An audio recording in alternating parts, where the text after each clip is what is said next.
क्या? वो फटीचर भिखारी 5 स्टार होटल में अपनी बीवी को सरप्राइज पार्टी देगा। उस होटल में बर्तन तक घसने की औकात नहीं है अरमान को। वही तो मम्मी, अरमान सर से पाँव तक भिखारी है, इसलिए तुमने दीदी की शादी उस भिखारी से करवाई थी ताकि दीदी उम्र भर तक सिर्फ दुख झेले। कौशल्या अपनी सौतेली बेटी के सामने ही उसके पति को बेइज्जत करने लगी। ये दामाद जी भी ना एक नंबर के फेंको है, फेंको। दामाद जी, मैंने सुना है आप खुशी का बर्थडे 5 स्टार होटल में सेलिब्रेट करने वाले। बिल्कुल सही सुना है आप। हाँ, कम ऑन दामाद जी, थोड़ा औकात में रहकर बात करूँ ना। बात तो सही है आपकी। अब मैं अपनी बीवी का जन्मदिन 5 स्टार होटल में नहीं 7 स्टार होटल में सेलिब्रेट करूंगा।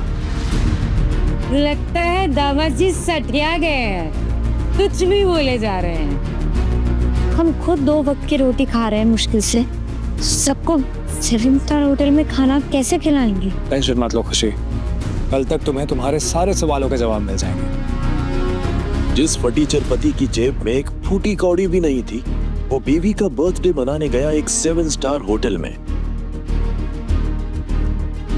रुको, ये 7 स्टार होटल है। तुम्हारे जैसा गंदी फटीचर भिखारी लोगों को एंट्री नहीं है। चलो निकलो यहाँ से। लो दामाद जी, असलियत पता चल गई ना आपको, यही है आपकी औकात। अब क्या करेंगे? हाँ, वो क्या है ना, मैंने घर में 2 सूखी रोटी बचा कर रखी हुई है, अब अपनी बीवी को वही खिला देना। आप लोगों को हमारे टुकड़ों पर पलने की आदत जो हो गई है। चलो। अरे निकलो, चलो चलो यहाँ से। तुम्हारा दिमाग खराब हो गया जो अरमान सर को अंदर जाने से रोक रहे हो? सर माफ कीजिएगा, गार्ड नया है इसलिए आपको जानता नहीं, आप अंदर आइए ना। देखिए कैसे एक बेरोजगार पति ने अपनी बीवी को दिया सबसे बड़ा सरप्राइज। आइए मैम।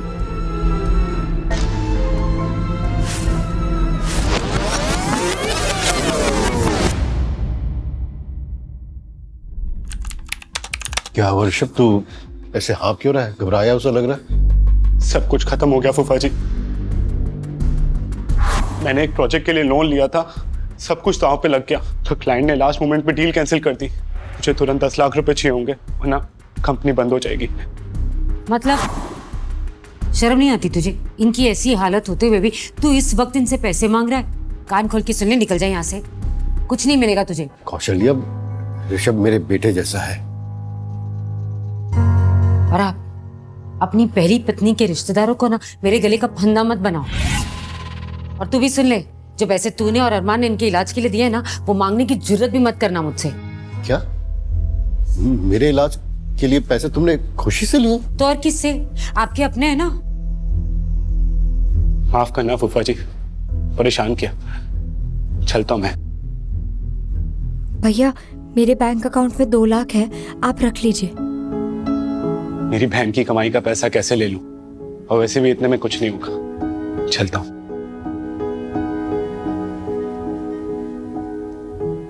क्या हुआ? वो मेरा भाई ऋषभ था, उसे पैसे की काफी परेशानी है।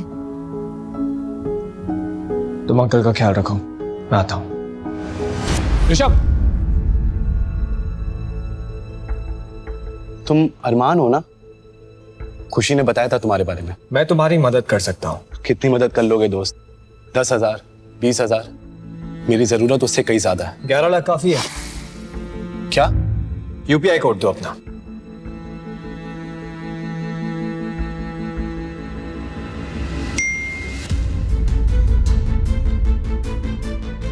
तुम्हारे पास इतने पैसे कैसे आए? शेयर मार्केट से, इसलिए मैंने किसी को नहीं बताया, तुम भी किसी को मत बताना, ओके? अच्छा, अब मैं चलता हूँ, अंकल को घर भी लेकर जाना है।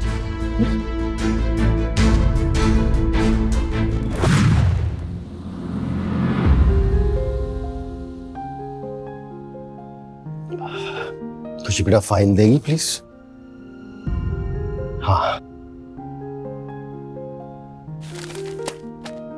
ले बेटा। अरे ले खुशी, इतनी भी क्या चलती? जरा मैं भी तो देखो, अपनी जान से प्यारी बेटी को क्या खजाना दे रहे हैं आप।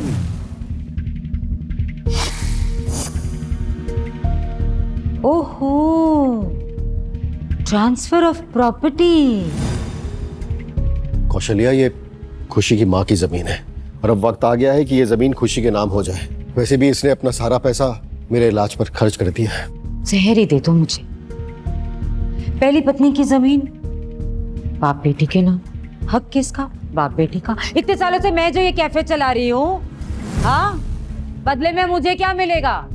आप ऐसे खुशी से उसका हक नहीं छीन सकती है। और तुम किस हक से बीच में बोल रहे हो? हाँ, अब समझी। इस गूंगी को पहला फुसलाकर तुम इसकी जमीन हड़पना चाहते हो ना? पता है मुझे।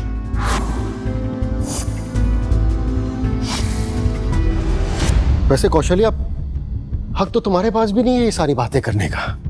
ये जमीन खुशी की माँ ने अपने पैसों से खरीदी थी, तो उसके जाने के बाद ये जमीन जाहिर सी बात है खुशी की ही होगी ना। अगर रिश्ता सिर्फ खुशी का उसकी सगी माँ से ही है, तो इतने सालों से मैं जो इसे पाल रही हूँ, उसका मुझे क्या फायदा मिलेगा? मेरा मुंह मत खुलवाओ तुम। पिछले 15 सालों में क्या 15 बार भी तुमने खुशी के माथे पर अपना हाथ रखा है प्यार से?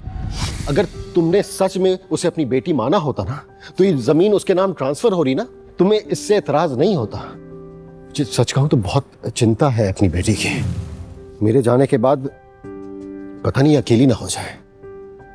आखिर इस हालत में कौन इसे अपनाएगा? अरे आपके जाने के बाद क्या, जब इसे खुद अपना घर नहीं बसाना है तो आप क्यों मरे जा रहे हैं?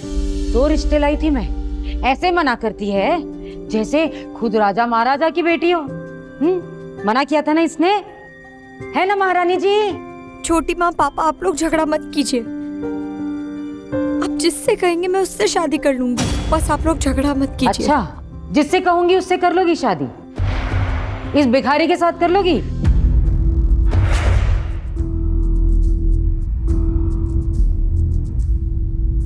अगर आपकी यही इच्छा है तो मुझे मंजूर है। नहीं बेटा, नहीं। कैसी बात कर रही हो तुम कौशल्या? तुम अरमान की हालत जानती हो, वो खुशी का ख्याल नहीं रख पाएगा। इस फकीर को जब अपने घर ले आए थे तब ये बातें सोचनी चाहिए थी ना, कैसे ख्याल रखेगा। सिर्फ अपने माँ बाप का झगड़ा रोकने के लिए ये शादी के लिए भी मान गई। ये इतनी जल्दी शादी के लिए हाँ कैसे कर सकती है? क्या मैं इसे अपनी असलियत बता दूं? नहीं, जानवी के बाद एक और धोखा बर्दाश्त करने की हिम्मत नहीं है मुझ में। जवाब दो। क्या तुम तैयार हो खुशी से शादी करने के लिए? कभी कभी एक शादी सिर्फ प्यार का नहीं, जिम्मेदारी का फैसला होता है। Don't miss what happens next. Download Pocket TV now to watch the full story.